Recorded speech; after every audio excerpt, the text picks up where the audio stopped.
মা ডাক দিয়া কয় বাবা এক ফোঁটা দুধের ঋণ কেমনে আদায় করবি?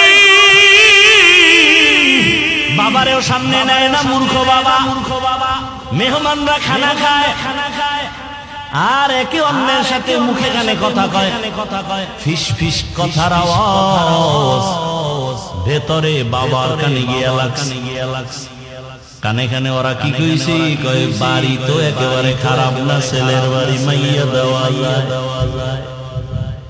বৃদ্ধ বাবা শুনিয়া ভেতরে গিয়া বালির চাপা দিয়ে এত চিৎকারের আওয়াজ, বাবা হতভাগ আর কান্না। বিবি বলে স্বামী কেন কাঁদো? বাবায় বলে দুঃখ না খাইয়া কত কষ্ট করে সন্তানের বড় বানিয়েছে। এই সন্তানের মেহমান কারা জানো নি? মা বলে জানি না, বলে কোথায় জানি মেয়ে ঠিক করেছি, সেই মেয়ের বাড়ির মেহমান। ছেলে আইসা বলে বাবা কেন কাঁদো? মা কাঁদো কেন? মা ডাক দিয়া কয় বাবা এক ফোঁটা দুধের ঋণ কেমনে আদায় করবি?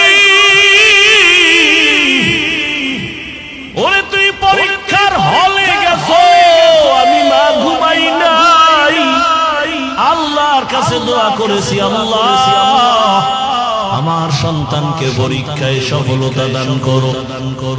আজকে তুই বিয়ে করবি, আমরা জানবো না, আমি মা বরদাস্ত করতে পারি না, আল্লাহ তোরে হেদায়েত দান করুক, এতটুকুই বলি। এখন অন্তরের মধ্যে একটু ধাক্কা লাগছে। মেহমান চলে গেল আর বলেছে কোন মূর্খ ব্যক্তি আমার বাড়ি আনা যাবে না। এবার ছেলের অন্তরে মায়ের চোখের পানি দাগ কেটেছে, বাবার চোখের পানির দাগ কেটেছে। বাবায় কয় কি করি বাবা? ছেলে কয় বাবা তোমারে নিয়ে যাইতে পারলে তো একটু ভাল লাগতো। বাবায় কয় যদি নিতে চাও বল, আমিও যেতে চাই। তোর না জানি কোনো বিপদ এসে যায় আমাদের কষ্টের কারণে, আমি যদি তোর সাথে থাকি কোনো বিপদ আসবে না। ছেলে বলে ওদের জানানো যাবে না, ওরা যদি বুড়া মূর্খ দেখে আর মেয়ে দিবে না। বলে আমারে গোপনীয়তা রক্ষা করে নিয়ে যাও। গোপনীয়তা রক্ষা করে বাবার নিয়ে যখন চলে গেল, আগের দিন বিয়ার বাড়ি কত রাত চলে যাইতো, একটা প্রশ্ন করে আটকায় দিছে, আর খাওন জব দিবি নাইলে না খায় মর। বুড়া বাবা আছে সাথে, বরযাত্রী গিয়া হাজির। মেয়ের বাবার পক্ষ থেকে প্রশ্ন দিল খানা সামনে দিয়া, বলে একজনে এক একটা খাসি খাইতে হবে আস্তা, এরপরে শেষ হলে মেয়ে বিয়ে দেবো না, হয় না। ছেলে কয় এটা কার দ্বারা সম্ভব? একটা খাসি কি একজনের দ্বারা খাওয়া সম্ভব নাকি? তাহলে আমার কপালে বুঝি বিয়া নাই। বুড়া বাবার কাছে গিয়ে কয় বাবা ঠিকই এক বিপদ কান্দাইছে, কি করি বলো? বাবা একা আমারেও সাথে নিয়ে এসে, তোর কপাল ভালো, টেনশন করিস না। খাসি খাওয়ার যে প্রশ্ন ছিড়ে দিছে, তোরে টাইম দিছি নি? কয় দেয় নাই।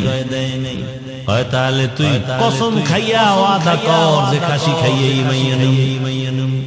এখন আধা ঘন্টা খাইয়া সব ঘুমায় যা, এরপরে ঘুম থেকে উঠে আবার খাবি, আবার ঘুমাবি, আবার বাথরুমে যাবি। ওর খাসি 1 মাস লাগায় খাবি, ওর বাথরুম দিয়ে ভুইরা ফেলাবি সবটি। ওই চোরার ঘরের চোরারে শিক্ষা দিবি কত ধানে কত চাল। মুরব্বির মূল্য আছে না? বাদশা হারুন রশিদের সামনে বুড়ায় কয় 1000 টাকা পাইয়া কয় মানুষ ফলের গাছ লাগাইয়া 1 বছর পরে ফল খায়, আর আমি নগদ ফল পাইছি 1000 দিন। বাদশা হারুন রশিদকে বুড়া এত সুন্দর একটা কথা কইল, আরো 1000 দিন। বুড়ায় 2000 পাইয়া কয় মানুষ বছরে গাছ লাগাইয়া ফল পায় একবার, আমি নগদ পাইছি 2 ওজিরে ডাক দিয়া কয় বাদশা চলো, এখানে যদি আর আধা ঘন্টা থাকো বুড়ার যে বুদ্ধি ফকির বানায় সারবে তো।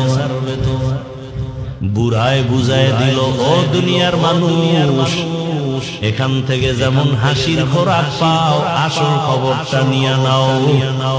আমি বুড়া বাদশা হারুন রশিদ থেকে অগণিত হাদিয়া পাওয়ার একমাত্র কারণ, মালিকের সাথে যদি আসল লাইনটা ঠিক হইয়া যায়, মালিক থেকে হাদিয়া পাওয়ার কোনো সময় সীমা থাকে না।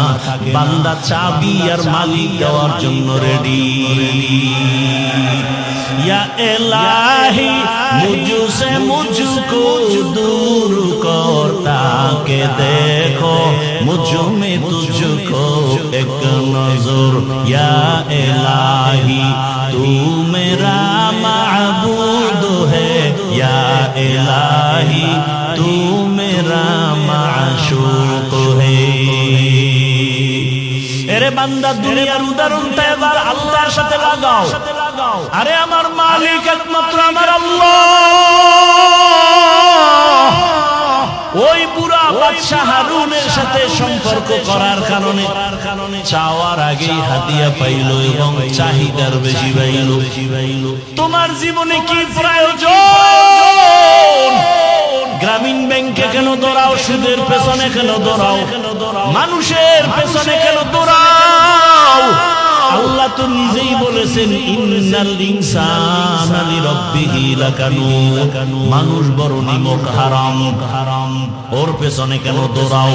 আল্লাহ কয়, আমি তো তোরে বারবার ডাকতেছি, বান্দা দরজা খুইলা রাখছি। দুনিয়াওয়ালারা দিব দিব বলে দরজা আটকায় দেয়, লক করে দেয়, আজ না কাল, আজ না কাল, আজ না কাল।